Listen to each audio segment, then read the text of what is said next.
Assalamualaikum warahmatullahi wabarakatuh. Kali ini kita akan belajar mengenai hambatan majemuk atau yang lebih dikenal dengan tuna ganda.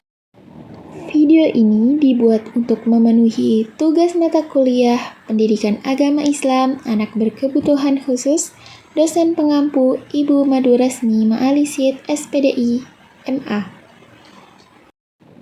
Sebelum kita lanjut membahas tentang hambatan majemuk atau tuna ganda, perkenalkan, nama saya Lili Silviatus Sifa Nurul Laila dengan NIM 2411101062.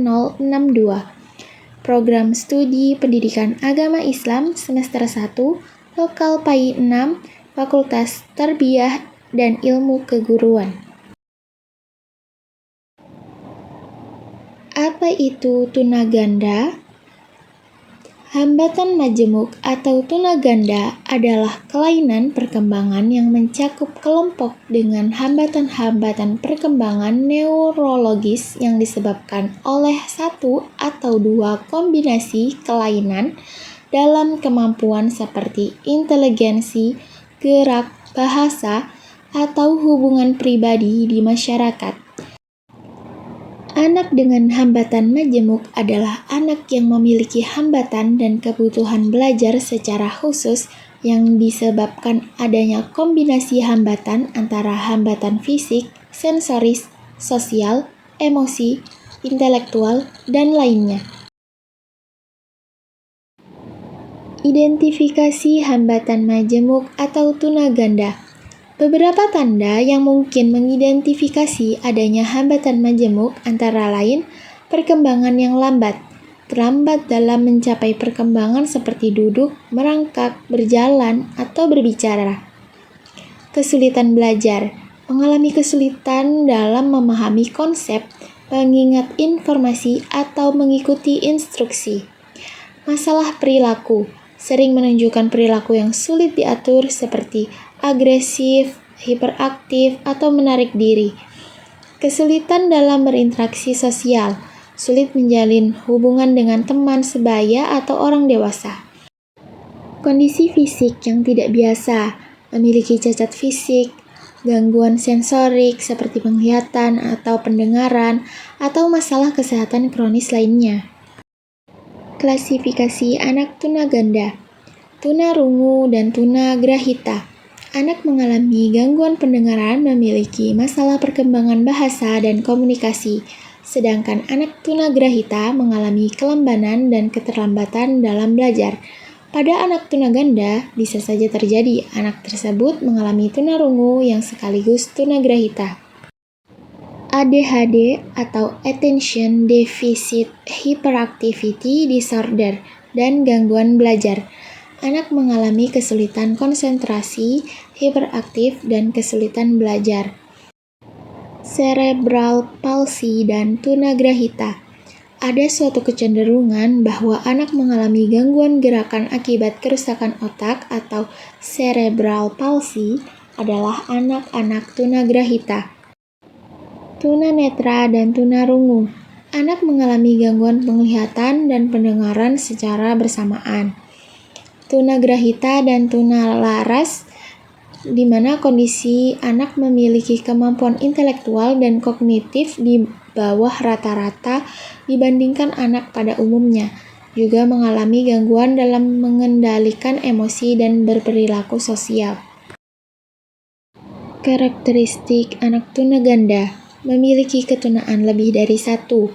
Perilaku attention yang muncul pada anak tuna netra seperti suka melepas baju, selalu mencubit siku teman atau orang yang ada di dekatnya. Untuk anak tuna laras, perilaku attention seperti berteriak sambil membanting benda, gemas dan menggigit teman, mogok dan duduk di lantai. Perilaku escape terjadi pada anak tuna ganda saat anak ingin melarikan diri karena tidak mau mengerjakan aktivitas yang diminta oleh gurunya. Perilaku ini akan berhenti bila guru menghentikan permintaannya pada anak untuk melakukan aktivitas yang tidak disenangi anak. Perilaku escape yang muncul pada anak tunanetra adalah mengganggu teman, merusak benda dengan marah-marah, suka pukul-pukul kepala teman, teriak, menangis, melukai diri. Perilaku yang muncul pada anak tunadaksa seperti membenturkan lutut ke kepala, membenturkan kepala ke lantai. Pada anak tunalaras tampak dengan memukul-mukulkan kepala, memukul-mukul dagu, memukul-mukul meja. Perilaku sensori akan terjadi saat anak dibiarkan sendiri tanpa aktivitas, maka anak akan mulai menggunakan sensorinya untuk meraba, mencium, menjilat apa saja yang ada di sekitarnya. Perilaku ini akan berhenti bila ada orang di dekatnya dan anak diberi aktivitas yang menyenangkan. Perilaku sensori yang muncul pada tunanetra seperti menggigit jari, suka pegang alat kelamin, suka menggerakkan ibu jari dan telunjuk. Pada anak tunarungu muncul seperti sering pegang pantat dan menciumi rambut, sering menutup telinga, suka berjabatan tangan dan mengelus rambut orang, suka melihat wajah orang dari dekat, bersuara-suara cetak-cetok, atau bermain dengan lidah dan mulut sambil menggerakkan tangan, bersuara atau bermain dengan gigi sehingga yang mendengarkan merasa geli sambil mengamati jari-jarinya dan menggoyang-goyangkan kaki. Faktor penyebab tunadaksa. Faktor genetik. Kelainan genetik seperti sindrom Down dapat menyebabkan hambatan majemuk. Faktor prenatal. Infeksi, paparan zat berbahaya, atau kurangnya nutrisi selama kehamilan dapat meningkatkan resiko hambatan majemuk. Faktor natal, komplikasi saat kelahiran, seperti kurang oksigen dapat menyebabkan hambatan majemuk. Faktor lingkungan, paparan zat berbahaya, kecelakaan, atau trauma dapat menyebabkan hambatan majemuk. Faktor psikologis, stres, depresi, atau kekerasan dalam keluarga dapat mempengaruhi perkembangan anak. Gangguan fisiologis seperti virus rubella.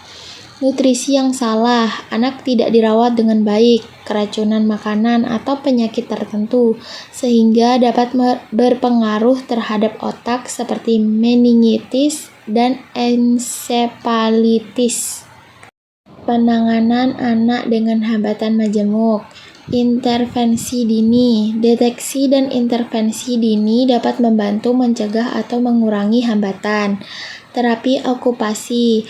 Membantu anak mengembangkan kemampuan motorik dan kognitif. Terapi bahasa. Membantu anak mengembangkan kemampuan bahasa dan komunikasi. Terapi psikologis. Membantu anak mengatasi masalah emosi dan perilaku.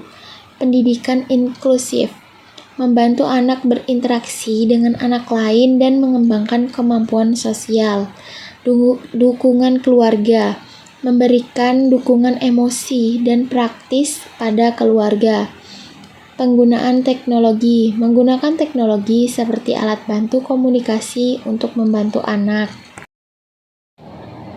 Strategi pendidikan untuk anak dengan hambatan majemuk adalah dengan menyusun program pendidikan yang disesuaikan dengan kebutuhan dan kemampuan anak. Setiap anak dengan hambatan majemuk memiliki kebutuhan yang unik, sehingga perlu disusun program pendidikan yang disesuaikan dengan kemampuan dan minat masing-masing anak. Lingkungan belajar yang mendukung, seperti kelas inklusif. Jika memungkinkan, anak dengan hambatan majemuk dapat belajar di kelas reguler dengan dukungan tambahan. Pastikan lingkungan belajar bebas hambatan fisik dan menyediakan alat bantu yang diperlukan, misalnya kursi roda, alat bantu dengar, dan braille. Menciptakan lingkungan belajar dengan suasana yang aman dan nyaman. Peran orang tua juga sangat diperlukan. Melibatkan orang tua secara aktif dalam proses pembelajaran anak. Membantu anak mengembangkan keterampilan hidup yang diperlukan untuk mandiri. Kesimpulan, anak dengan hambatan majemuk merupakan anak yang memiliki hambatan lebih dari satu, Adapun penyebab terjadinya hambatan majemuk sama halnya dengan anak berkebutuhan khusus lainnya, yaitu dapat terjadi sebelum kelahiran, saat kelahiran, dan setelah kelahiran. Kelainan atau kecacatan yang disandang individu dengan hambatan majemuk akan berdampak langsung pada seluruh aspek kehidupan individu tersebut, mulai dari pendidikan, sosial, bahasa, perilaku, dan komunikasi. Kondisi tersebut membuat anak membutuhkan pelayanan pendidikan khusus yang berbeda dengan anak pada umumnya. Sekian dari saya, terima kasih sudah menonton. Kurang lebihnya saya mohon maaf. Semoga bermanfaat. Wassalamualaikum warahmatullahi wabarakatuh.